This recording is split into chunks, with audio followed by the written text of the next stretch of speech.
Even when you feel low, you can still go. Even when you feel slow, you can still go.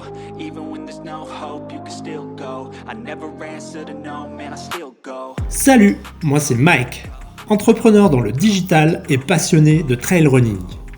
Il y a quelques années, je pesais 100 kg. Quand le chiffre s'est affiché sur ma balance, j'ai pris un uppercut en pleine face. J'ai alors décidé d'enfiler mes baskets pour sortir courir. Mais je n'aurais jamais imaginé aller aussi loin. Au fil des entraînements, j'ai perdu mes kilos en trop et pris goût aux sorties en montagne. Ma motivation m'a permis d'accrocher mes premiers dossards, de dépasser mes limites, jusqu'à devenir finisher de trail de légende. Aujourd'hui, le trail running fait partie de mon style de vie. Et si je vis ma passion au quotidien, j'aimerais pouvoir en vivre un jour. C'est pour ça que j'ai créé la marque Chamonix Trail et le blog Quelque part sûr.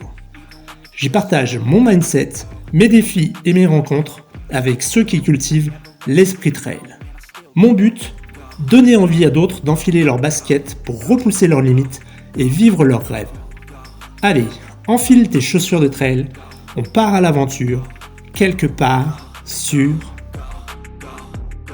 Jules-Henri Gabiou, c'est un enfant des Alpes qui est devenu un montagnard aguerri et un champion de trail running. Ce qui l'anime, c'est d'être dehors, au contact de cette nature qui le nourrit et l'élève jour après jour. Il l'explore de long en large avec un amour inconditionnel. Sa passion se lit sur son visage. Il rayonne de bonheur simple. Lui qui aurait pu se faire happer par les sirènes de la gloire, il a su garder les pieds sur terre. Cet équilibre l'a amené à un niveau sportif hors du commun. Rencontre en toute humilité avec un géant du Thor des glaciers. Hello, Hello, salut Jules-Henri. Tu m'entends bien? salut. Oui, je t'entends bien et toi? Bon, impeccable. Tu t'es à la maison? T'es au bureau? Oui, là, je suis à la maison au bureau en fait. Ok, ok. Ah bon, bah écoute, on va passer un petit moment ensemble. Je suis ravi de t'accueillir dans le podcast Quelque part sûr. On se connaît pas encore, même si moi je t'ai déjà aperçu en entrant dans le sas de départ du Tour des Glaciers 2023. Ok. T'étais plutôt devant et bah, au fil de la course, je t'ai perdu de vue. Je sais pas ce qui s'est passé. Mais avant de commencer l'épisode, moi je tiens à remercier une personne qui nous a mis en contact. Il s'agit de Jeff Bombinger, Et ouais. Jeff, bien connu à l'avant des pelotons. Un grand merci à Jeff pour cette connexion. Je te propose qu'on démarre sur une petite présentation. Je vais la faire moi-même si tu permets, puis tu t'hésites pas à me corriger. Alors toi, Ouais. tu as grandi du côté de la Suisse, dans le Val Ferret, donc c'est pour situer dans le massif du Mont Blanc, du côté d'Orsières-la-Foulie. C'est à la frontière entre les Alpes italiennes, françaises et puis suisses, bien sûr. Et tu fais du trail. Tu fais pas seulement du trail, tu pratiques le vélo, le ski d'alpinisme Oui. également. Et à 24 ans, tu gagnes une course de vieux qui est le Tour des Géants. Donc là, on est en 2011. Et 10 ans plus tard, tu confirmes ton statut de champion en gagnant tour à tour la PTL en duo avec ton frère Candide. Et 15 jours plus tard, tu remportes le Tour des Glaciers main dans la main avec Lucas Papi. Ma première question, c'est la fraternité, le partage. Est-ce que c'est important pour toi? Écoute, oui, c'est essentiel encore plus dans ces courses aventures, ces super longues distances. C'est comment dire, c'est un partage avec la montagne, mais c'est aussi un partage d'une passion et puis ça aide aussi à aller au bout, on va dire.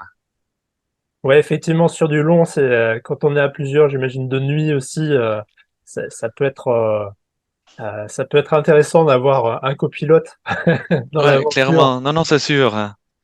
Euh, le type de coureur que tu es, comment est-ce que tu le définirais aujourd'hui?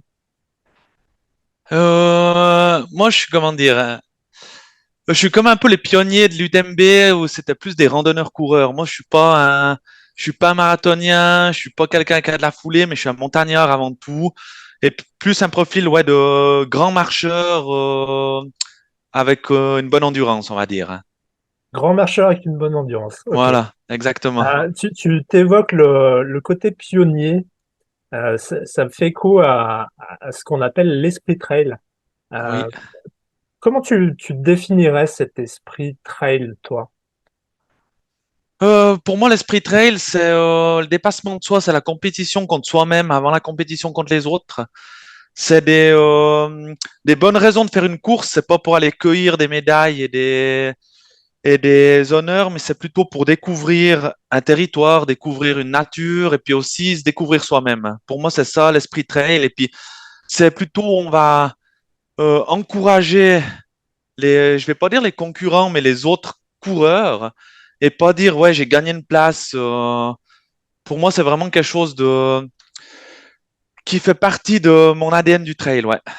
Ça fait un peu écho à ce que tu dis à la fraternité, à aider les coureurs, cette entraide qu'on peut retrouver en course et sur du long comme ça, quand on est dans le dur face à des défis, effectivement. Toi, tu as l'air grand. Je sais pas combien tu Oui, mesures. Tu mesures combien? 1,87 m. 1,87 m. 1,87 m en Suisse. 8,7, effectivement. Cette grande taille, est-ce que tu penses que sur le plan euh, de la performance, ça peut être un avantage entre elles ou en course à pied plus largement? Alors, écoute, moi, je pense, ben, tu regardes déjà un coureur comme François Den, qui est encore plus grand que moi et tout. Moi, ce qui m'avait marqué une année, c'était au début du TMB, quand il montait en direction du col de Vosa, là, pour la première vraie montée, ben, tu voyais Kylian, les autres coureurs qui trottinaient, François marchait. Je disais, ah, le gain d'énergie, il est dingue. Pourtant, François aurait largement le niveau de courir à l'endroit là, mais en gain d'énergie et en termes de marche rapide, c'est un avantage, hein. Ouais, effectivement. Plus de Après, une foulée peut-être plus longue, bien sûr. foulée plus longue. Après, c'est clair que des fois, c'est un peu plus en étant grand, on est un petit peu plus, on va dire, un petit peu pâteau, des fois un petit peu moins dynamique, énergique, mais je pense que pour du long, c'est quand même un bon avantage, hein. Ouais, sur du sport, des sports d'endurance. Toi, Ouais. ta résistance par rapport à l'endurance, justement, ta résistance pour toi, elle prend racine où? Cette envie d'aller te confronter à un sport d'endurance. Écoute, je te donne un exemple. Quand j'avais 15 ans, j'avais un vélo de course et le seul truc que je voulais, c'était découvrir ce qu'il y avait autour de chez moi. À 17 ans, j'ai tenté de faire le tour du Mont Blanc en solo, en vélo de route. Ça faisait 320 km. Donc, je suis parti avec mon petit sac à dos à 4 heures du matin de chez moi, juste avec l'envie de faire un tour, hein. Donc, je pense que cette endurance, elle vient de ma pratique du vélo de route dans les années 16 ans, 20 ans, où j'ai fait énormément de cols et puis vraiment de découverte d'endroits, de cols du Tour de France. Et c'était ça qui m'a créé une grosse base d'endurance. Et puis après, c'était aller voir ce qu'il y a derrière la montagne, en fait. Ouais, les grandes courses, c'est déjà une passion pour toi à la base. Avec le vélo, tu évoques le Tour de France. Oui. T'es plongé enfin, t'as été plongé dans le sport d'abord euh, par le vélo, j'imagine, et puis Mhm. ces grands championnats-là. Écoute, petit, on allait voir en famille nos vacances d'été, on allait voir le Tour de France. Donc, on avait le vélo, on montait à vélo l'Alpe d'Huez quand j'avais, je sais pas, 12, 13 ans, on montait l'Alpe d'Huez, on regardait les coureurs, j'ai rêvé, j'ai vu des performances de dingue, mais c'était fou. Et puis après, ben, j'ai eu envie de faire des longs tours à vélo, puis je me suis dirigé vers les cyclosportives, qui était un peu ben, le pendant un peu de l'ultra, du trail, en fait, où il y avait un côté populaire, tout le monde pouvait faire. Et j'ai fait pas mal de cyclosportives ben, dans les années 18-20 ans. Ouais. Et puis après, il y avait quelque chose qui manquait un petit peu, c'est qu'il y avait un gros esprit compétition à vélo. Et je trouvais limite dangereux sur des marmottes et tout. Il y a des gars qui jouaient leur vie dans les descentes. Et moi, je disais, c'est pas possible. On joue quoi là? Il y avait rien. Et le trail, c'était différent, l'esprit, si tu veux. Ouais, c'est le Le vélo de sens. route avait déjà un esprit ultra compétitif, même en cyclosportive, alors que je ressentais pas ça dans le trail au début. Cette quête de sens, finalement, elle se retrouve dans ton choix. Euh, Aujourd'hui, si tu devais définir le sens que tu trouves à ta pratique sportive, quel mot tu mettrais derrière tout ça? Passion. dirais c'est tout pour de la passion. Et c'est tout ce qui compte. Écoute, ça fait 16 ans que je fais des trails. J'espère que je peux encore en faire pendant, en tout cas 16 ans, mais Je le souhaite. aucun calcul, pas de plan de carrière, juste le plaisir et puis avancer. Puis au final, c'est mettre un pied devant l'autre, hein. C'est aussi simple que ça, notre sport, hein. Ouais, alors ça nécessite quand même de. Ouais, effectivement, dit comme ça, c'est simple. Ça fait quand même appel Oui, à des capacités de résistance, notamment parce qu'on pousse le corps dans des retranchements, quitte parfois peut-être à le faire souffrir. Euh, Qu'est-ce que tu trouves dans la difficulté et qu'est-ce qui te fait avancer malgré la souffrance, la dose de souffrance? C'est quoi tes moteurs derrière? Mes moteurs, c'est qu'il y a toujours des moments plus durs dans la vie que courir en montagne. Euh, et je dirais que si tu veux un peu les trails avec le profil, c'est un petit peu comme des fois un petit chemin de vie où tu as des hauts, des bas. Puis ce qui est intéressant, le plus challenging, c'est d'arriver à passer un moment où tu es vraiment dans le trou de la vague, à essayer de sortir de ça. Des fois, il y a tout qui est contre toi, mais je te dirais que ouais, c'est un peu comme une vie en condensé sur des ultras. Ouais, ouais, je vois bien. C'est peut-être les petits moments aussi que tu peux avoir, pas seulement dans la course, mais peut-être en dehors, des moments de doute que tu peux avoir, j'imagine, dans ta carrière. Il y a peut-être des hauts et des bas, un peu comme dans le trail. Est-ce toi, ton expérience et ton rapport au doute, euh, quel est-il? Écoute, tu te dis que le plus dur, c'est que tu te dis que tu fais des courses ultra longue distance, puis tu te dis que t'as confiance en toi, elle monte et tout, mais en fait, chaque fois, chaque course, chaque projet, c'est une page blanche à réécrire, en fait. Donc, ce qui est dur, c'est que tu as beau avoir fait ton expérience, avoir vécu des trucs de dingue, avoir fait des courses de fou, mais en fait, au final, tout se réécrit. Puis c'est ça qui est passionnant au trail et à l'ultra, c'est qu'on n'a jamais, c'est pas gagné, c'est pas sûr qu'on finisse. Puis c'est ce que j'aime, le challenge là, qui restera pour toujours, en fait. La motivation de finir, pour toi, tu Ouais, le mettrais en priorité, oui, clairement. même, Alors, même au-delà de pour. l'aspect performance, c'est vraiment pour moi, finir une épreuve, c'est déjà une performance personnelle, si tu veux.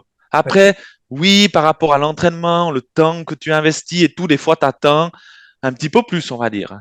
Ouais, c'est vrai que, vu de l'arrière du peloton, ton état d'esprit, il détonne, il est un peu étonnant. On se dit, bah, attends, le mec, il veut finir. Mhm. Ben oui, Il veut la même chose que moi, finalement. mais exactement. Et c'est ça l'esprit trail aussi, c'est qu'au départ, ben, euh, oui, l'UTMB, il y a des élites, il y a tout ce que tu veux, c'est un peu, comment dire, le folklore, comme on dit chez nous en Suisse, mais au final, ben, il y a 2500 coureurs comme au Tour, au Tour des Glaciers, il y a quasiment 200 coureurs, on est là pour la même chose, hein, finir. Pour moi, faire le show puis abandonner après 100 kills, ça vaut rien du tout. Aller au bout, ça a une valeur. Ok, donc c'est dans le top de tes priorités. Priorité Ouais. numéro une quand tu Oui, t'inscris sur une épreuve, c'est de terminer l'épreuve, j'imagine. terminer l'épreuve. Voilà, en performant bien sûr, mais euh, Terminer l'épreuve, prendre du plaisir, et ouais, puis s'il y a une petite perf au bout, c'est pas mal, hein. ok, ok, ça sera la cerise sur le gâteau. Voilà, exactement. Ok, mais ça tombe bien, on va parler un peu spécialité culinaire. Ah, Moi, pas mal, hein. je sais que tu aimes bien cuisiner des tartes aux myrtilles. Je t'ai vu Ouais. à l'œuvre dans une vidéo. D'ailleurs, j'avoue, j'en aurais bien mangé une part. Elle a l'air terrible. C'est un peu, on dirait, on a tous un peu des madeleines de Proust, des petites choses qui nous ramènent à l'enfance. Et euh, alors, je fais la transition parce que tu es côté suisse. Il y a une Mhm, personnalité que tu connais sans doute qui est Mike Horn, un spécialiste de la mhm. survie en nature. Je sais pas si tu as des liens d'ailleurs avec lui, si tu as déjà J'ai pas de échangé. lien, mais je l'ai déjà rencontré parce que dans ma région, ils avaient créé un club de scalpinisme où Mike était le parrain du club et puis moi j'étais dans les ambassadeurs avec d'autres sportifs de ma région. On a pu rencontrer Mike justement Ok, il y a quelques années. ok. C'est quelqu'un qui est inspirant, je trouve, dans son domaine. Alors peut-être que Oui, tu as une perception différente, je ne sais pas. Il part souvent de zones de confort, de zones de peur, d'apprentissage, zones de danger. Euh, Toi, tu as grandi dans les Alpes et finalement en montagne, on n'est jamais très loin d'un refuge où on peut Mhm. déguster une part de tarte aux myrtilles. Est-ce que Oui. pour toi, l'ultime défi pour étendre encore ta zone de confort, plutôt que d'allonger une distance ou de faire un dénivelé supplémentaire, ce serait pas d'aller te tester sur des aventures ou des disciplines un peu plus exotiques? Je prends l'exemple euh, la MDS dans le désert, une Mhm. épreuve sur l'eau, un circuit en ville. Finalement, est-ce que tu explores déjà ces zones qui sont un peu éloignées de ton mode de vie? Est-ce qu'elles t'attirent et est-ce qu'on te verra euh, potentiellement tester, je sais pas, un- une régate à la voile, une course au large, une MDS demain? Alors écoute, chez nous en Suisse, moi dans mon village de la Foulie, là, chez nous, tout ce qui est concerne l'eau, c'est la neige. Donc si tu veux, sur l'eau, je suis pas un poisson dans l'eau. Je suis plutôt un poisson sur neige. Donc sur la neige, je suis vraiment à l'aise et tout. L'eau, c'est quelque chose où j'ai beaucoup de respect parce que c'est pas mon monde. C'est clair que ça sera un immense challenge, mais c'est pas quelque chose qui me passionne. Ouais, Donc c'est quelque chose qui me fait plus peur et plutôt, c'est pas mon milieu. C'est clair que ça me mettrait complètement hors de ma zone de confort. Ça serait particulier, mais je me vois pas partir directement là-dedans. Le et désert peut-être un petit peu plus, ouais, mais c'est juste qu'un marathon des sables, si tu veux, ça tombe toujours, je crois, mars, avril, où nous on est à fond dans le ski, donc c'est juste peu gérable. ok. Ouais, avec des spatules aux pieds, c'est moins top. Exactement, la préparation elle est compliquée, puis là il y a trop de jobs l'hiver aussi, mais pourquoi pas plutôt le désert que la mer? Ok.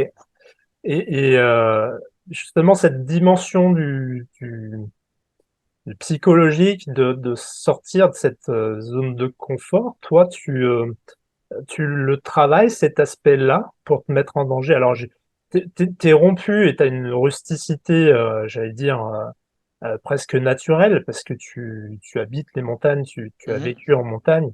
Donc, tu as les éléments, la météo. euh, c'est euh, c'est quelque chose avec lesquels tu as l'habitude de vivre. Comment est-ce que tu travailles cette particularité, cette rusticité? Est-ce que je sais pas, tu t'exposes plus souvent à des températures froides, voilà. Comment tu sors de ta zone de confort aujourd'hui? Elle est bien ta question. Écoute, je te dirais qu'en vivant beaucoup dehors, en n'ayant que des métiers nature et tout, c'est clair que je suis un peu dans toutes les conditions à l'extérieur.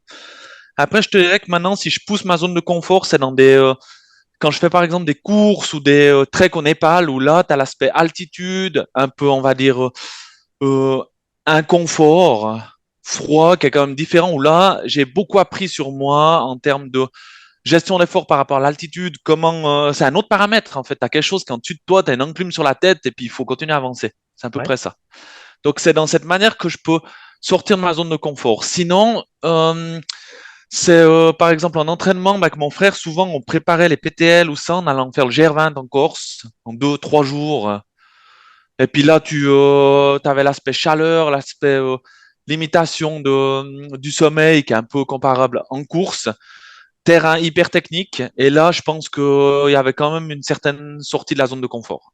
ok. Savoir gérer son sommeil, c'est propre au trail, c'est propre à d'autres disciplines comme la course au large, par exemple. Toi, est-ce que tu as des techniques particulières que tu utilises ou est-ce que tu as un cycle sur lequel tu aimes bien te caler pour faire des siestes?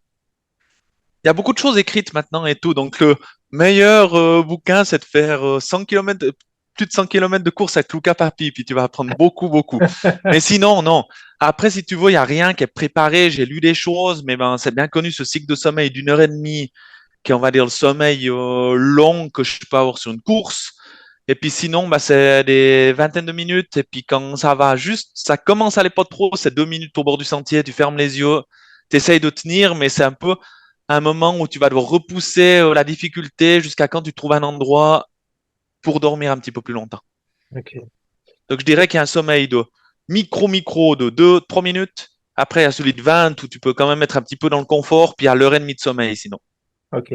Bon, c'est vrai que la meilleure des solutions, c'est d'avoir Lucas Papi et des anecdotes à côté pour te maintenir en éveil. Mais Voilà, exact. et dans l'éventualité où t'as pas un Lucas Papi sous la main, toi, tu écoutes de la musique, des podcasts pour te réveiller. Et au-delà des courses, est-ce que tu écoutes de la musique, des podcasts à l'entraînement pour te Alors, motiver? à l'entraînement, oui, Ouais. mais plutôt plutôt en début de saison, printemps, quand je fais un peu des tours un peu monotones sur des routes en terre ou des choses qui sont, on va dire, c'est pas les tours qui me passionnent le plus. Après, l'été, quand je suis plus haut ou en course, je mets pas de musique. Parce que tu as tellement besoin d'être à l'écoute des bruits de la montagne. La montagne, on va dire en parenthèse, elle te parle, puis elle te donne plein d'infos. Donc, par exemple, quand tu es au tort en pleine nuit, puis tu es un peu déboussolé, le fait d'entendre peut-être des cloches d'un troupeau, tu te dis, ah, peut-être j'arrive proche de l'alpage, le fait d'entendre une rivière, le fait d'entendre des animaux, ça peut te donner énormément d'infos. Puis je pense qu'il faut être à l'affût, surtout dans ces courses longues. J'aime bien cet aspect-là que tu évoques, le fait que la montagne te parle. Est-ce que tu peux approfondir un peu ce sujet-là et comment tu l'as vécu toi et comment tu le ressens concrètement sur le terrain? Parce que moi j'ai ma perception de coureur et Ouais. ça fait écho aussi à mon ressenti. Mais toi de ton côté, comment tu le vis ce dialogue avec la montagne?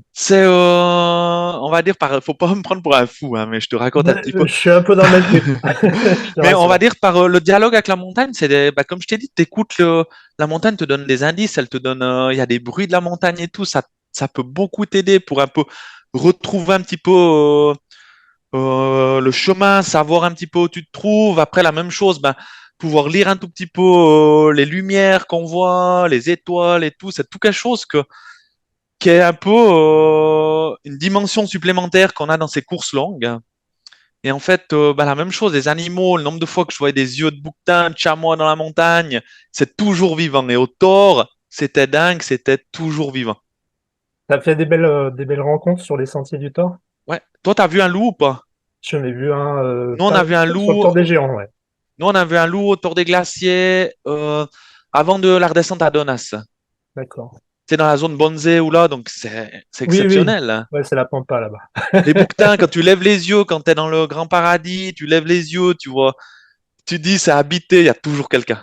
Ouais, ouais, Il y a effectivement, ouais. toujours. Et puis ça, c'est à la fois, comment dire, ça fait des fois un petit peu peur, mais à la fois c'est rassurant. Tu te dis, on n'est pas les seuls fous. Il y en a qui habitent là, en fait.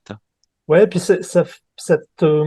moi, j'ai ressenti des choses qui te ramènent profondément à ton instinct, enfin, presque animal, hein. Voir euh, des réflexes dont tu prends conscience pendant la course et tu te dis, mais en fait, c'est des mécanismes qui nous viennent d'un autre temps et tu les as à ce moment-là alors que tu n'as pas idée de les avoir, en fait. Mhm. Et tu les ressors, c'est presque viscéral, hein, Oui. ça ressort à ce moment-là. Ok. Tu, tu, euh, Comment est-ce que tu gères sur le plan émotionnel et psychologique, comment est-ce que tu vis le fait de ne pas terminer une course? Alors, écoute, je crois qu'au début, quand j'étais en 2011, je crois que j'ai dû faire quasiment une quarantaine de trails avant d'abandonner une première fois. Ok. Mais des trails quand même de 40 à 300 kills, hein, j'abandonnais jamais. Tête dure, j'allais au bout tout le temps, un truc de dingue. C'était une satisfaction de chaque fois terminé. Et puis après, il a commencé à avoir quelques abandons. Des fois, le corps qui s'use un peu, t'es un peu blessé et tout. Donc, les premières fois, je me sentais vraiment minable. Je disais, je suis nul, même pas capable d'aller au bout. Ça va pas. Et après, tu relativises avec le temps en disant que c'est que du sport, puis c'est pour mieux repartir en fait. Mais il faut pas avoir trop ça en tête parce qu'autrement, tu restes trop dans ta zone de confort.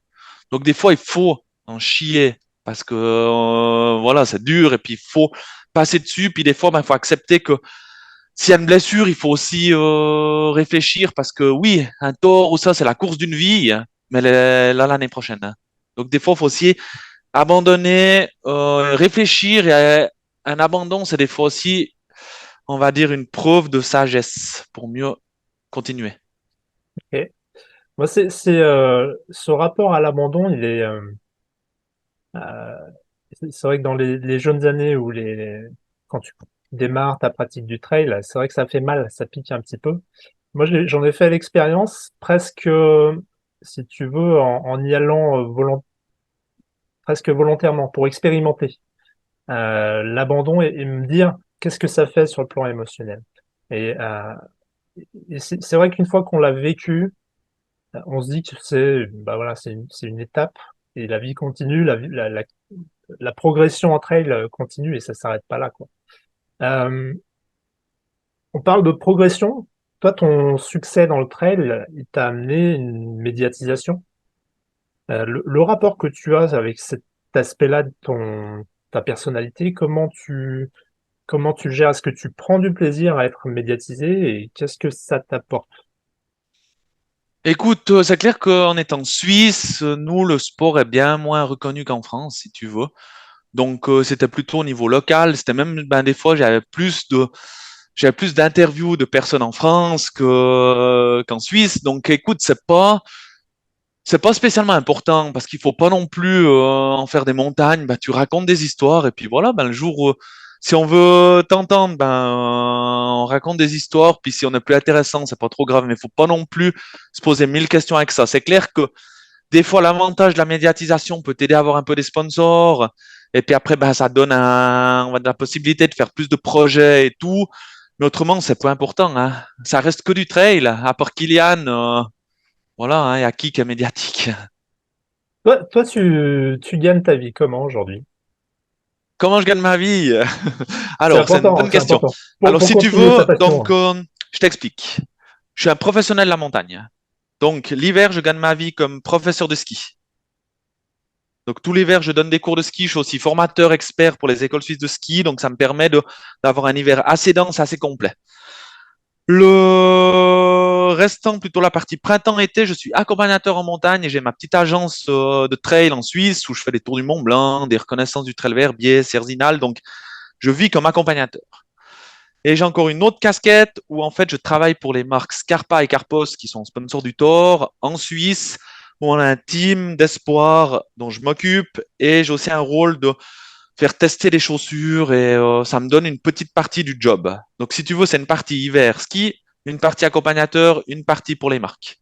Mais comme D'accord. athlète, j'ai des défraiements, mais c'est pas, je vis pas directement de performance ou que du sport, si tu veux. Ton aspiration, c'était de pouvoir vivre de ta passion, qu'elle te nourrit, ou de la montagne, hein, plus largement, j'imagine. C'était plus, je te dirais, de vivre la montagne que du sport de compétition. Ouais, Parce que je te dirais qu'après le Tour en 2011, j'aurais pu peut-être être vraiment un peu semi-professionnel, avoir des bonnes possibilités. Puis en fait, j'avais vraiment. En Suisse, on a bien les pieds sur terre, je te dirais, où c'est important d'avoir comme une situation qui est assez stable et tout. Et en fait, mes résultats m'ont permis de faire mon école d'accompagnateur en montagne, de développer mes activités. Donc, c'est clair que j'ai mis plus l'accent sur le niveau professionnel que sur le niveau sportif. Aucun regret parce que du coup, ben, je peux vivre du sport. Parce que ouais. les compétitions, c'est une chose, mais tu te blesses, ça va plus, demain, c'est fini. La vision finalement que tu as eue enfin, dans le business ou sur l'aspect professionnel, tu dirais que c'était une vision assez mature, assez claire dans tes plus jeunes années. Aujourd'hui, c'est un élément important quand tu prépares un objectif d'avoir cette vision claire. Écoute, ben, j'ai un métier, donc je dépends pas d'une performance d'un sport. Demain, je vais arrêter la compète, ma vie, elle va pas changer. Donc, je suis pas dépendant de sponsor ou ça. Donc, ça donne une liberté, en fait. Ok. Et ça, je pense que c'est bien. Je pense que beaucoup de monde maintenant ont la pression à dire, oh, ah ouais, si je sors un super résultat à l'UTMB, je peux passer pro et tout. Puis je pense qu'on est en train d'aller trop loin là-dedans. Ok, c'est important cette notion finalement, on revient à l'équilibre de vie Bah oui. et là où tu places euh, ton niveau d'exigence et puis ton style de vie, quoi, par rapport à ce que tu veux faire. Mhm. Dans 5-10 ans, toi, tu te vois évoluer comment? Qu'est-ce que tu auras accompli? Vers quoi professionnellement, tu as envie Bon, d'évoluer ou dans ta vie plus largement? au niveau du travail, j'espère que ça reste pareil, hein, qu'on a encore de la neige pour des beaux hivers en école de ski, que je puisse toujours avoir des clients pour du trail en montagne. Peut-être j'irai moins vite, donc il faudra avoir des clients plus randonneurs, si tu veux. Mais autrement, au niveau sportif, ben, je sais pas, moi je trouve beau que Marco Olmo il court encore et puis que c'est une passion. Donc je me vois pas donner de limite. Peut-être je serai là au Tour 2000, 2040. Pourquoi En, pas, s'il y a toujours la en course. vétéran plus. C'est clair. Non, mais pourquoi pas, franchement, tant qu'il y a du plaisir et tout, peut-être je mettrai plus de dossard, mais je courrai tout le temps, je pense, marcher tout le temps. Tant que ça ira, je continue. Ok. On a parlé beaucoup de passion. On parle un peu d'équilibre. Est-ce que au milieu de toute cette passion, il y a de la place pour autre chose dans euh, ta vie personnelle, ton équilibre familial? Comment tu arrives à gérer tout ça pour peut-être pas te faire emporter par la vague du trail et de cette passion? C'est pas facile, tu vois, parce que c'est quand même entre mes métiers, les courses, ben, c'est beaucoup de week-ends où t'es dehors, t'es pas forcément à la maison, donc c'est pas facile des fois construire, on va dire, une vie, comment dire, une vie plus classique. C'est un peu des fois un peu un style de vie hors norme, donc c'est un peu difficile parce que des fois la passion elle est dévorante. Donc il faut essayer de trouver un équilibre, puis c'est cet équilibre qui est des fois pas facile à trouver. Ok. Tu dirais c'est un point sur lequel tu aimerais travailler dans les prochaines années ou l'équilibre Je se cherche trouve dans encore, cette... je cherche des journées à 40 heures. Voilà, ça te Ok. va? Ok. Je rêve que le temps il puisse s'allonger puis que les journées durent plus longtemps. Tu sais que Mike Horn utilise des journées de 30 heures, hein, je crois, quand il part faire ses expéditions Ouais, polaires. Oh, c'est peut-être une piste. oui, peut-être. Euh, J'ai des questions d'auditeurs pour Oui. toi. Donc, j'en ai une première de Stephen Roux, que tu connais, j'imagine, Mhm. du côté de Saint-Gervais. Oui. Jules-Henri, à quand un retour sur la montagnarde? Ah, il faut que j'y aille. Écoute, j'ai fait déjà, ouf, dans les années 2010-2011, j'avais fait la moins hard. C'était la petite version qui faisait 35 kills, qui me donnait un peu de vitesse et tout dans l'été. J'adorais le coin magnifique et tout. Donc oui, il y a plein de courses et tout, mais j'y pense. C'est toujours dans un coin de la tête, mais c'est dur des fois d'aller partout. Mais j'y pense. Ok. Euh, Jeff nous a proposé des questions aussi. Est-ce Oui, que tu as encore des rêves de course? Et moi, j'en rajouterai une juste derrière. De quoi tu rêves quand les volets sont fermés et que la montagne, elle s'endort? elle s'endort jamais la montagne. Tu peux courir la nuit, tu connais. Moi, ce que je rêverais, ça serait, comment dire, de continuer à découvrir le monde en marchant, en courant, parce que c'est quand même une chance d'avoir la santé pour découvrir. Donc, c'est continuer, je dirais qu'en premier lieu, ça serait continuer à avoir la santé. Ton, Et puis, en ton, rêve, ouais, oui, ton projet au Népal avec Candide, c'était pour nourrir cet aspect-là? ouais, c'était, bah, j'avais plus Pas- envie de mettre de dossard après le tour, c'était très, quand même, j'ai beaucoup souffert, puis j'avais plus envie de mettre de dossard, et puis on s'est dit que ça pouvait être bien de faire quelque chose en altitude, là-bas, là-haut, puis là-bas, il y a des projets. Ok, Donc, voilà. Donc j'ai un projet au Népal, mais j'en dis pas plus. ok. Breaking news. Super. Pourquoi est-ce que euh, alors, qu'est-ce qu'il a dit? Pourquoi participe-t-il au Tour des Géants dès la deuxième édition?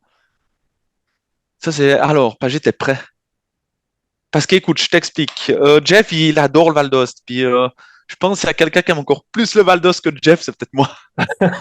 Non, écoute. Sportivement, j'estimais que j'étais prêt. J'avais fait l'UTMB, j'avais fait la diagonale, qui est pour moi, je me rappelle toujours, en revenant en 2010, en octobre de la Diago, du Grand Raid de la Réunion, je lisais un récit du Thor. Donc je rêvais de ça. Je dis, OK, le passage Diag a été bon, je peux peut-être essayer de faire encore plus. Et cette vallée d'Ost, bah, je la connaissais bien. J'avais fait toutes les vallées à vélo, puis c'était à côté de la maison. J'habitais à 1 heure d'Ost, donc c'était l'aspect. Si la course elle avait été dans les Pyrénées, j'aurais peut-être jamais été faire, hein. Et elle se présentait là, puis je sentais que sportivement, il fallait y aller. Et puis le cœur, il voulait y aller. Donc voilà, faut foncer. Et donc tes pieds, ils sont allés aussi. Oui, Euh, exact. Pourquoi, enfin, par rapport à cet événement-là, comment est-ce que tu as vécu cette victoire, ce côté prestigieux d'une épreuve comme le Tour? Je sais pas si tu as lu un petit peu l'histoire, mais ça m'a un peu tombé dessus. Parce qu'il y avait un autre concurrent qui a été disqualifié et tout, un concurrent suisse, Marco. Ouais, Et puis je me rappelle toujours, à 2 heures de l'arrivée, j'ai la direction de course qui m'appelle pour dire que je vais gagner le Tour. Et puis moi j'ai dit non, je vais refuser.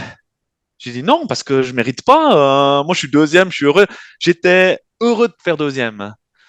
Et puis je te dirais qu'au final, en Suisse, on a quand même pas mal d'humilité et tout. Puis c'était tellement un effort long que moi j'étais presque gêné de me retrouver là sur le tapis rouge à Courmayeur, comme en m'annonçant vainqueur de la course. Puis j'ai l'impression que d'un côté, oui, ben c'est mon nom qui est écrit au livre d'or, mais d'un côté, j'ai pas pu fêter ma deuxième place. Donc oui, la course sur le papier, j'ai remporté. Après, on s'en fout, c'est pas ça qui va changer la vie. Mais ça a été en termes d'émotion, ça a été immense. Ça m'a dépassé. Puis je te dirais que je pense que dans l'ordre, la question de Jeff, elle est bien aussi parce que je pense que ça arrivait, ça m'est tombé dessus. Et puis ça a été très dur de me sortir de ça pendant 2 ans pour retrouver l'envie, retrouver la motivation et retrouver un peu la santé mentale pour pouvoir repartir. Donc ok. ça a été beaucoup, ça a été des souvenirs qui restent gravés à vie, hein, des souvenirs pour la vie, mais peut-être que sportivement, ça a été lourd à porter. Ok. Et 10 ans plus tard, tu gagnes les glaciers. Ouais. Laquelle des deux victoires t'as le plus marqué? On sent que la première a été très marquante. Euh, La deuxième, parce qu'il y avait tout, il y a tout ce il y a tout ce que j'aime dans le trail. J'ai beaucoup pleuré, j'ai pleuré 4 fois pendant la course parce qu'il y avait tellement. J'avais réessayé le tort après 2011, mais ça allait pas trop. Des fois, j'arrivais trop fatigué, usé, surentraîné, un peu blessé. Ça se refusait à moi, puis j'avais comme une malédiction. Puis 2011, puis là, il y avait tout qui avait été. Puis j'ai pu revoir les gens dans les refuges qui m'ont aidé, fait un sourire, encouragé. Il y a Luca qui était avec moi. Donc, ouais, en termes d'émotion, 10 ans après, c'est quelque chose quand même. ouais, Parce que tu te dis, ça enfonce bien le clou et ça confirme, j'imagine, tout ce que tout le doute, alors qui viennent de toi ou d'autres personnes, peut-être. non, c'est, ça montre que j'ai peut-être fait des mauvais choix, peut-être des fois j'ai fait des très bons choix, mais ça montre que j'ai suivi mon instinct, j'ai suivi le chemin que je désirais. Puis c'est comme ça arrivait quand il y a eu le tour et tout. Je suis jamais parti pour la performance, elle m'est tombée dessus. Puis là, c'est un petit peu ça, si tu veux. Puis le tour des glaciers 2021, il y avait tout un peu. Et puis inoubliable, hein. Donc, même pas des doutes, c'était, je te dirais, c'est juste un accomplissement personnel. Enfin, je ne cours pas pour les autres, mais c'était personnellement de se dire, bah, tu vois, mon petit, t'en as chié, t'en as eu des bas. Mais voilà, quand ça, il y a les étoiles alignées, ça peut être fantastique. Tu, tu t'en as chié sur le Tour des Glaciers. C'est quoi la plus grande difficulté que tu aies eue? Est-ce que c'est sur les glaciers? Est-ce que c'est sur le Tour des Géants? Et est-ce qu'on te retrouvera sur le Tour des Géants un jour? Bon, alors, la plus grande difficulté, je l'ai eu l'année passée. Non, excuse-moi, l'année passée. Cette année, je Cette suis année, déjà ouais. en janvier là. Cette année, parce qu'on a couru, on a décidé de courir ensemble avec mon frère, comme à la phase sur PTL, donc on a dit on court les deux ensemble. Et c'est clair que des fois, on doit un peu adapter un petit peu le niveau, un est fatigué, l'autre est moins bien. Et moi, les 100 derniers kilomètres, ça a été un chemin de croix. J'avais des problèmes gastriques, je pouvais plus, j'avançais plus, puis je me détériorais, mon physique se détériorait au fil du temps. Et je sentais que ça allait pas, je pouvais plus manger, ça allait plus. J'avais pitié pour mon frère qui devait m'attendre parce que j'étais tellement pas bien. Et puis ben voilà, Frassati, j'arrivais plus à marcher. J'ai une contracture immense au quadri. Puis je me suis dit, bah t'imagines, tu te retrouves dans un état pareil. Tu fais ce que t'aimes et tout, mais là, t'es dans un état, j'étais dans un état à pleurer. C'est pour ça qu'à la fin, il y a tellement d'émotions, de douleur, parce que Ouais, j'ai dû vraiment énormément souffrir pour terminer. Et là, c'était plus de la zone de confort, il n'y avait plus de zone de confort, il n'y avait plus de confort du tout. C'était juste mental. Donc là, c'est où j'en ai le plus souffert. Puis ton autre question, oui, je reviendrai au tort parce qu'il faut laisser un petit peu de temps pour digérer, mais faut faut continuer. C'est des rêves. Oui, la course, elle est là et tout, elle est chaque année différente. Mais c'est quelque chose pendant qu'il y a encore ces courses possibles et tout, faut foncer. Donc oui, je reviendrai, pas cette année, mais je reviendrai. Tu nous parlais tout à l'heure d'une portion du tour que tu as fait avec Lucas Papi. J'imagine que tu dois courir très certainement avec d'autres coureurs candides, peut-être des coureuses. Ça t'arrive, je sais pas. Est-ce que tu aurais spontanément une anecdote de course sur le Tour des Géants ou le Tour des Glaciers à nous partager avec un de ces coureurs? Comme ça, bah, je te dirais que avec Luca, avec Luca en 2021, quand, euh, quand on était sous le Cervin, refuge Oriondé, qui est plus refuge partenaire maintenant, mais je me rappelle toujours, on était avec Luca, et puis on était fatigué, on dort un petit moment et tout. Et Luca, il avait toujours faim. Il a mangé un festin au refuge. Je pense qu'il a mangé pour 10. Et je me rappelle tout le temps, là, il était affamé. Et puis c'était dans les anecdotes que j'avais. Sinon, c'était une autre belle anecdote, c'est avant le refuge Crête Sèche, il y a un alpage à Berrios. Et il connaissait le paysan Luca, puis on a pris un gros orage, on s'est réfugié chez le berger d'alpage et on a passé un moment fantastique. Et le berger nous a même proposé du vin rouge.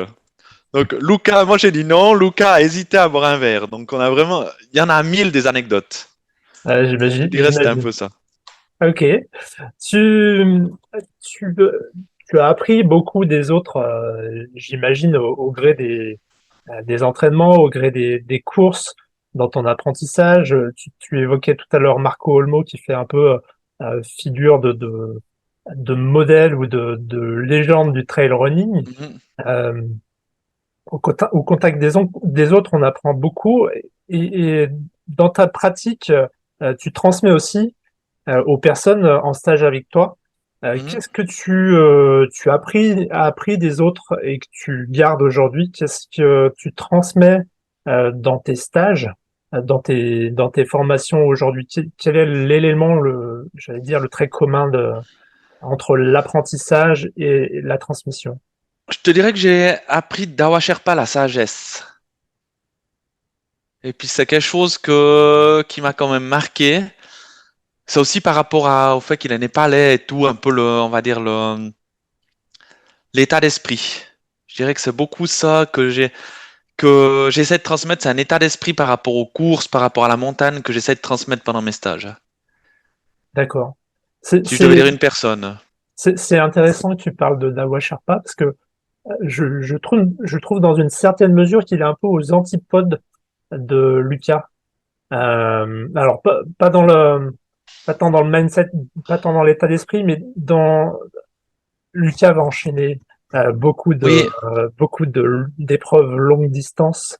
Dawa a un recul par rapport à cette pratique et il va être dans la recherche de longévité euh, dans le sport. Lucas, il a cette capacité. Il en use, il en abuse. Peut-être, je sais pas, l'avenir nous le dira peut-être, mais c'est intéressant que t'aies pu rencontrer ou t'aies pu être influencé par les deux dans ton mhm, parcours. Quel regard tu portes aujourd'hui sur l'évolution du trail running? On évoquait Marco Olmo, qui oui. est un pionnier. Il y a de nouveaux entrants dans la liste des champions de trail. Euh, Quel regard tu portes sur cette nouvelle génération, sur ses codes, ses valeurs? Écoute, maintenant ça me fait drôle parce que moi j'ai 36 ans, je me dis que je suis un peu gentiment dans les vieux, tu vois, donc ça fait un peu drôle. Non, écoute, ben on voit qu'il y a des athlètes qui sont très forts partout et c'est ça qui est quand même assez incroyable, c'est que ils arrivent à avoir, à être bons coureurs, bons montagnards et à résister. Je trouve qu'il y a vraiment la performance. Ça, c'est complètement élitisé. C'est ça qui est assez impressionnant. C'est clair que ça va aussi avec l'évolution du sport où il y a de plus en plus de coureurs qui ont pu se professionnaliser, qui ont plus de temps pour s'entraîner. Donc ça, c'est aussi, je trouve, ça donne aussi une valeur au sport où le niveau est bien plus haut qu'avant. Après, ben, négatif, c'est que ben, il y a l'argent qui arrive, il y a les valeurs qui changent, et puis ben, des fois on oublie, on pense à l'argent avant de penser à la passion et au plaisir. Donc, je pense que comme beaucoup de sports aussi, je pense qu'à ce que j'ai entendu, le VTT, c'est un petit peu la même chose. Maintenant, si tu vois le ski alpinisme, avec le rêve olympique, ça change quand même un petit peu, il me semble, la mentalité, ça devient différent et tout. Et puis, je pense qu'on perd un petit peu la passion de base. Mais heureusement, bah, j'ai lu le livre de François Daigne. Il y a un gars comme François, bah, quand tu vois que c'est un pionnier, puis il y a il y a un état d'esprit qui est montagne, hein. Donc je pense qu'il faut plus de François que de coureurs qui arrivent maintenant, on va dire, dans le circuit. Ok. Remettre la passion au cœur de la pratique. Remettre la passion au cœur, et puis Ouais. l'église au milieu du village, c'est que du sport, c'est de la montagne, et c'est pas de l'argent. Ok. Je suis peut-être un peu sec ce que je dis, mais c'est aussi ça qui fait la pureté d'un sport aussi. Et c'est Ok. pour ça que je fais aussi des très longues distances parce que il me semble qu'on retrouve l'esprit qu'on avait un petit peu avant. Ouais, carrément, carrément, je te Ouais. rejoins. Je te rejoins là-dessus. Tu participes à pas mal de courses internationales comme le Tour. Est-ce que tu vois des différences dans l'état d'esprit des coureurs euh, d'un bout à l'autre de la planète? Alors sans pour autant la voyager, mais euh, sur ces courses, il y a des gens de tous les horizons, des Américains, Mhm. des Asiatiques, des coureurs du Moyen-Orient, l'Afrique aussi qui passe sur le format trail. Pour toi, ça évolue comment dans l'état d'esprit des coureurs par rapport à ce qui se passe ici, dans les Alpes? Euh, je pense que quand même l'esprit trail, c'est né aussi un petit peu avec bah, cette UTMB, ces premières éditions où c'était vraiment la montagne au cœur, c'était la montagne, on faisait le tour de la montagne, hein, voilà. L'aspect aventure et tout, puis je pense qu'on perd ça, et puis que c'est clair que c'est on va dire mondialisation, parce que maintenant il y a énormément d'Asiatiques sur le Tour du Mont Blanc, ce qui est très bien qu'il y a une ouverture, mais je pense que ça change quand même un petit peu l'esprit, ça devient une course. Mais maintenant, moi, je me rappelle, l'UTMB, c'était, t'as terminé, t'as fini cher. Maintenant, on demande l'attend. C'est comme on parlait du marathon il y a 15 ans. Ouais. Donc, c'est ça qui a changé, c'est axé sur la performance. Et puis que le gars, il fait 38 heures, bravo. Mais je dis, la vie, elle va pas changer.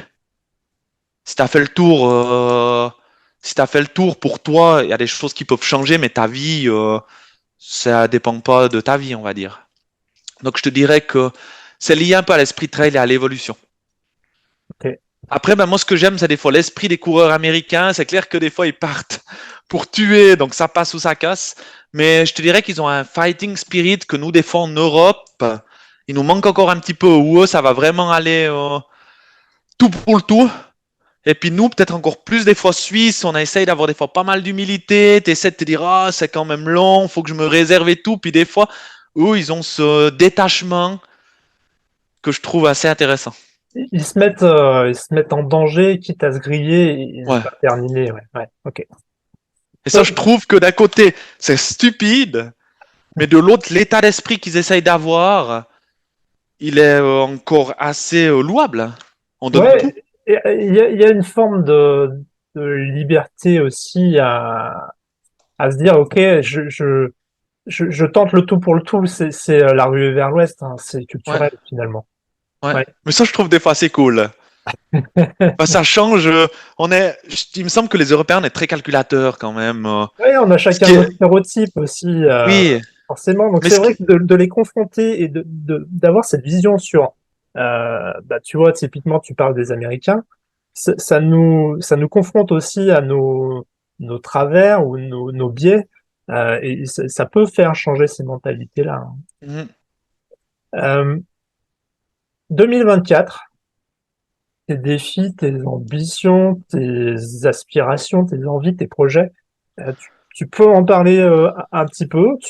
Oui, Tu as déjà fait le bilan 2023, objectif 2024. oui, Comment écoute, tu travailles sur cet aspect d'ailleurs? moi, ce que j'ai appris, c'est que quand tu fais des longues distances, les années, tu peux pas dire 2021, ça a tellement été intense, tellement j'ai réalisé des trucs que je pensais pas possible, qu'il faut relativiser. Les années d'après, des fois, sont un petit peu moins bien, mais moi, finir un tour comme cette année, c'est déjà super bien. Donc, il faut pas des fois trop en vouloir. Puis pour moi, ça s'équilibre au fil des années. Donc, c'est quand même ça le but, c'est d'équilibrer au fil des années. Où des fois, il y a des années très bonnes, des fois des années un peu difficiles.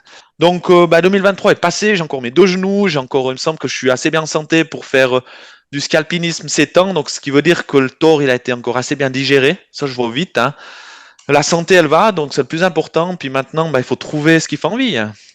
Donc j'ai Est-ce un que projet au Népal au printemps. Vas-y.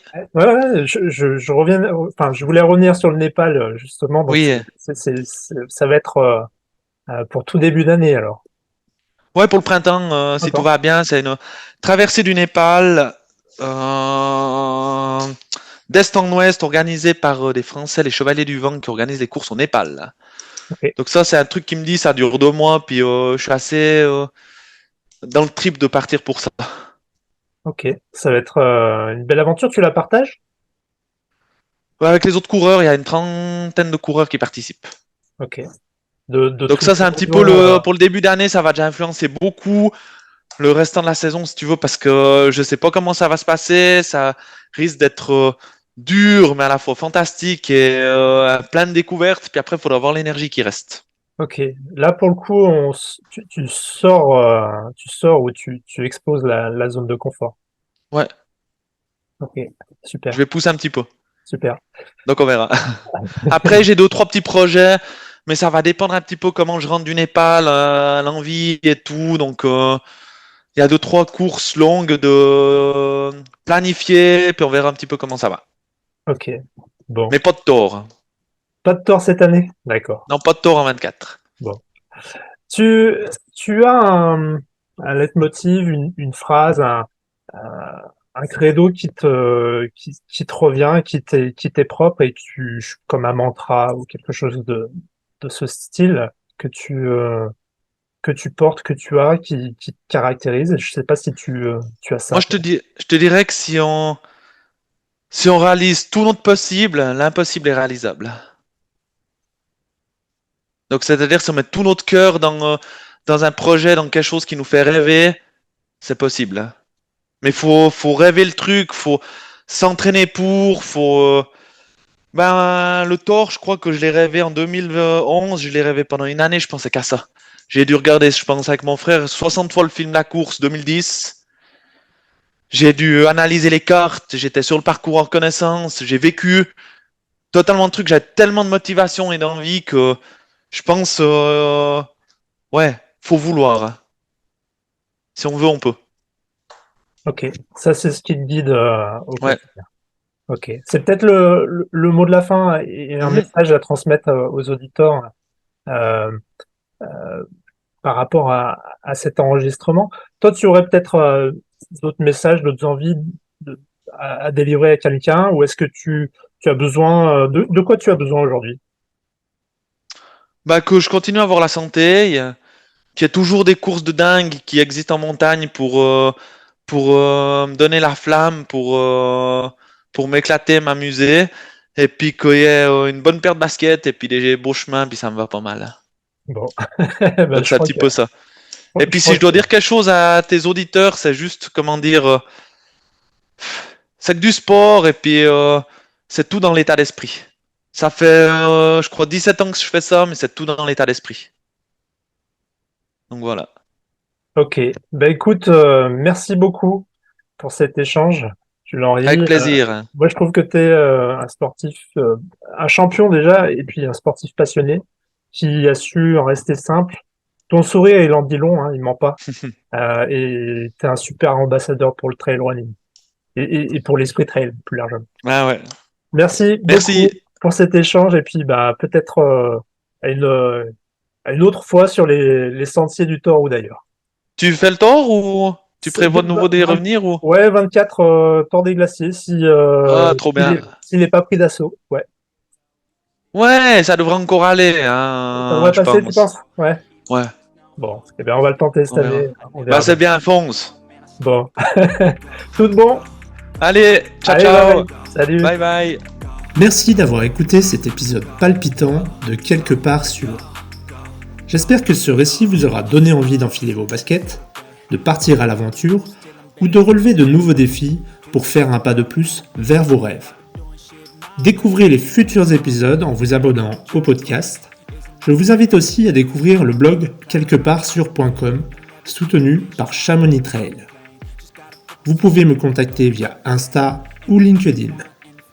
Je vous dis à très bientôt pour de nouvelles aventures et n'oubliez pas que le trail, C'est wild. Ouh, c'est wild.